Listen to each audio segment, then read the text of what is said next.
ओम नमः संभवेदमयो भवेदम शंकराय वैष्कराय शिवाय शिवराय प्राकारमिन्द्रमिन्द्रमिन्द्रमु हुए हुए स्वर्गमसूरभन्द्रो हुए सुप्रं पुरोहतकृन्द्रगुस्तस्ना भगवान् कृन्द्रः ओम नमः संभवेदमयो भवेदम शंकराय वैष्कराय शिवाय शिवराय ओम नमो भगवते रुद्राय ओम ओम ललाटस्थाने इंद्राय नमः ओ इंद्रुड़ा నా యొక్క లలాటం నా యొక్క నుదుటి భాగంలో వచ్చి కూర్చోవయ్యా అని చెప్పి ఆవాహన చేయాలి. ఓం భూర్భువః స్వః ఓం నమః సంభవేదమయ భవేత్ నమః శంకరాయ వైష్ణవాయ నమః శివాయ శివరాయ తన్నో అగ్నిస్య వర్ధస్య విద్వాన్ దేవస్య హీరో వయాసి జిష్టాః వైకి తమస్వత ధారావస్థా దేశాగుంసి प्रभु उग्रस्मदो ओम नमः संभवेदमय भवेत शंकराय वैष्णवाय नमः शिवाय शिवराय ओम नमो भगवते रुद्राय नमो నేత్రయోస్థానే అగ్ని నమః. అగ్నిదేవుడు ఎక్కడున్నాడు అంటే మన కళ్ళల్లో ఉన్నాడు. అంచేతే కళ్ళతో ఎవరి మీద కోపంగా కళ్ళు ఇలా పెడితే చాలు అమ్మనైనా మరి కోపం వచ్చిందిరా అంటే అక్కడ అగ్ని మండడం లేదు. కానీ పిల్లడు ఏదో తప్పని చేశాడు. తండ్రి ఏమనక్కర్లే అని కళ్ళు చూస్తే కబుక్కలు భయపడిపోతాడు. అంటే ఆ కళ్ళలోంచి ఆ అగ్ని తేజం అనేటటువంటిది ఆ పిల్లడికి కనబడిసే కల్లా ఇది అదే ఐస్ క్రీమ్ వచ్చిందనుకో అదే పిలుపు చూడండి అని పిల్లడిని పిలిచాడు. అనేసే కల్లా కళ్ళు చూస్తే కల్లా నాన్న ఐస్ క్రీమ్ కొంటాడు రా పిలుస్తున్నాడు రా అంటాడు. పిలవక్కర్లేదు. ఆ కళ్ళు చూడగానే అందులో శాంత స్వభావం, అలాగే కోపం వస్తే అగ్ని స్వభావం, ఇవన్నీ కూడా కళ్ళల్లోనే ప్రకటమవుతూ ఉంటాయి. అంచేత అగ్ని ఎక్కడో లేడు, మన కళ్ళల్లోనే అగ్ని ఉన్నాడు. అందుకే మన పురాణాల్లో కూడా బాగా కోపం వస్తే ఋషీశ్వరులు కళ్ళు ఎర్ర చేస్తే వెంటనే భస్మం అయిపోయేవాట. ఆ కళ్ళల్లోంచి అగ్ని వస్తుంది. అందుకే ఈశ్వరుడు కూడా ఆ నేత్రాల్లోంచి అగ్ని వచ్చి భస్మీపట్నం చేస్తాడు. ఆయన కళ్ళల్లో అగ్ని ఉంది. అలాంటి అగ్నిదేవుణ్ణి కళ్ళల్లోనికి మనం ఆవాహన చేసుకోవాలి. ఓం నమః సంభవేదమయ భవేదమ శంకరాయ వైష్ణవాయ నమః శివాయ శివరాయ సుగంధపం దామయం కృణోతు యస్మిన్ నక్షత్రే యమయేతి రాజా యస్మిన్నేనోపి హిందంత దేవాః తదస్య జితకం అభిషాయితమాన్. ఓం నమః సంభవేదమయ భవేదమ శంకరాయ వైష్ణవాయ నమః శివాయ శివరాయ ఓం నమో భగవతే రుద్రాయ ఓం ఓం కర్ణయోస్థానే యమాయ నమః. మన చెవుల్లోని యముడు ఉన్నాడు. అంతేతే ఏదైనా శబ్దం చెడు మాటలు ఏవైనా వింటే తొందరగా చెడుని విన్నామంటే పాడైపోతాం, మంచి విన్నామంటే బాగుపడతాం. పాడు చేయాలన్నా బాగు చేయాలన్నా చెవులే కారణం. యమస్థానానికి దగ్గర చేసేవి చెవులే. అంచేత ఆ చెవుల్లోని యమధర్మరాజు ఉన్నట్ట.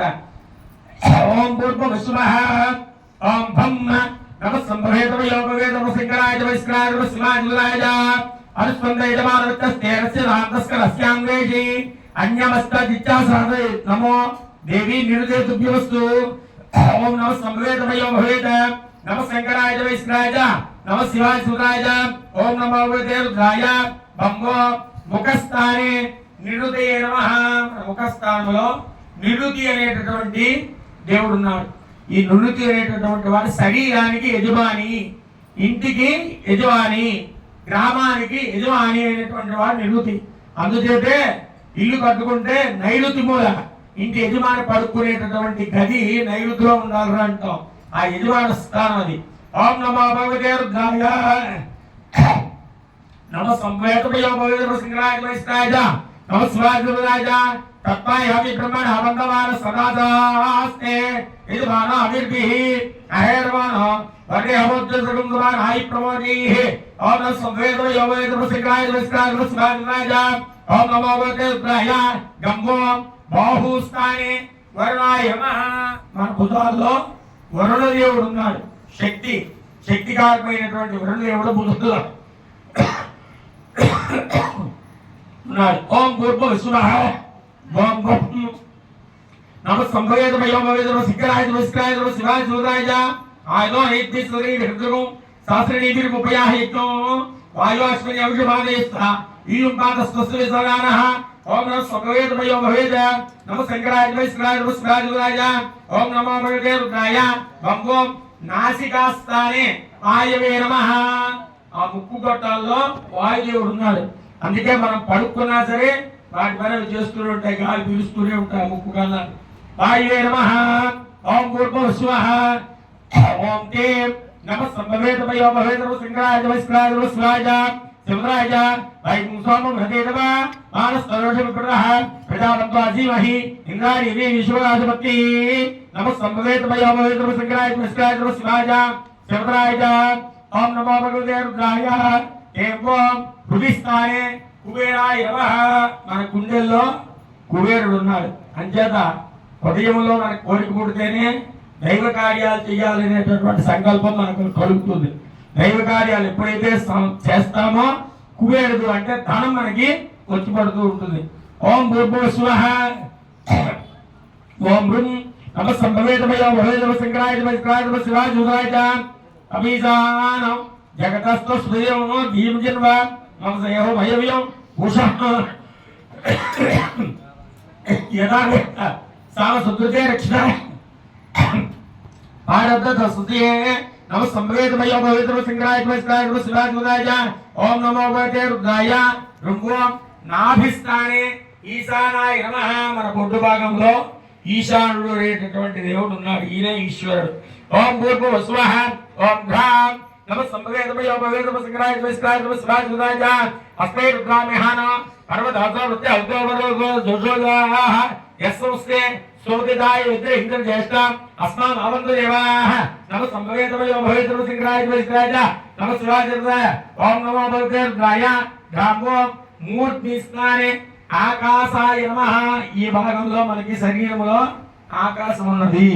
పైన మనం చూస్తున్న ఆకాశం ఎక్కడుందయ్యా అంటే శరీరంలో మన శిరస్సులోనే ఉన్నది. అందుకే మెదడు ఇక్కడ ఉంటుంది. ఈ మెదడు శరీరంలో మనకి ఎక్కడ ఏ విధమైనటువంటి బాధ కలిగినా, కళ్ళతో ఏ విషయాన్ని చూసినా, ఏ శబ్దం ఎక్కడ విన్నా, దేన్ని మనం ముట్టుకున్నా, ఏ పదార్థం నాలుకతో రుచి చూసినా, ఏ గాలి శరీరానికి తగిలినా, ఇవన్నీ కూడా ఇప్పుడు ఇక్కడ నాకు గాలి తగులుతుంది. ఆ వెనకాల చల్లగా తగిలిందంటే కూలర్ పెట్టారా చూడక్కర్లేకుండా అని చెప్పేస్తాను. వేడిగా గాలి తగిలిందంటే మంట పెట్టారా అని చెప్పేస్తాను. ఇవన్నీ ఎలా చూడకుండా చెప్పేస్తున్నాము. ఇక్కడ మనకి తగిలిన స్పర్శ ఏదైతే ఉందో ఈ స్పర్శ ఎంత క్షణాల్లో చూడండి. ఈ స్పర్శ మనకి తగలగానే ముందు స్పర్శ తగిలిందే వార్త ఇక్కడికి వెళ్ళిపోతుంది. ఇక్కడికి వెళ్ళిపోయిన వెంటనే ఇక్కడ కూర్చున్నటువంటి వాడు అరే శరీరానికి గాలి తగులుతోందిరా వెనకాతలా కూలర్ పెట్టారా అని అదే చెప్తుంది. చెప్పగానే ఆ కూలరా అని చూస్తాం. ఎక్కడో శబ్దం వినబడింది. ఆ శబ్దం చెవుల్లోకి వచ్చేస్తుంది, చెవుల్లో దూరుతుంది. మనకి తెలియదు. చెవుల్లో దూరిన శబ్దాన్ని మనకి తెలియజేసి అది మైండ్ దగ్గరికి వెళ్ళిపోతుంది. మైండ్ మనకి చెప్తుంది ఫలానా శబ్దం వచ్చిందిరా అని. వెంటనే అప్పుడు చూస్తాం. దృష్టి కళ్ళతో చూసాం, ఎదురుగా మీరందరూ కనబడుతున్నారు. ఈ కనబడుతుంది దానంతటా కన్ను చూడదు. కన్ను చూసిన వెంటనే ఈ చూసిన దృశ్యాన్ని మెదడికి చేర్చేస్తుంది. మెదడు వెంటనే మనకి చెప్పేస్తుంది. చెప్పిన వెంటనే మనం చూస్తాం, చూసిన వెంటనే మనకి తెలిసిపోతుంది. అంటే ఇవన్నీ కళ్ళు మూసి తెరిచి ఒక కన్ను రెప్ప కొట్టకుండా ఉన్న సమయంలో 100వ వంతు 1000వ వంతు సమయంలో ఈ వార్త వెళ్ళిపోవడం, మనకి రావడం, మనకి తెలిసిపోవడం అన్నీ జరుగుతున్నాయి. ఇవన్నీ కూడా నడిపిస్తూ ఉంటుంది ఇక్కడ. అది ఆకాశము. ఇప్పుడు ఆకాశంలో చూసాం నక్షత్రాలు ఉన్నాయి, గ్రహాలు ఉన్నాయి. ఎన్ని ఉన్నాయో తెలియదు, సైంటిస్టులకు కూడా తెలియదు. ఆకాశం అంతా దానికి అంతం లేదు. దానిలో ఏమేమి ఉన్నాయో ఎవరికి తెలియదు. అలాగా ఈ మైండ్ లో ఏం జరుగుతుందో ఏ సైంటిస్ట్ కాదు ఎవరు చెప్పలేడు. అనేక రహస్యాలు కలిగినటువంటిదే మైండ్. ఇంత చేస్తే ఈ మైండ్కి మనం వెళ్ళి పిన్నుతో కూర్చుంటే దానికి తెలియదు. శరీరంలో ఎక్కడ కూర్చున్నా అది చెప్తుంది, కానీ నిజంగా దాన్ని కూర్చుంటే అసలు తెలియదు దానికి. అలాంటి ఆకాశ రూపమై ఉన్నది మనకి అక్కడ. ఓం గ్రామ్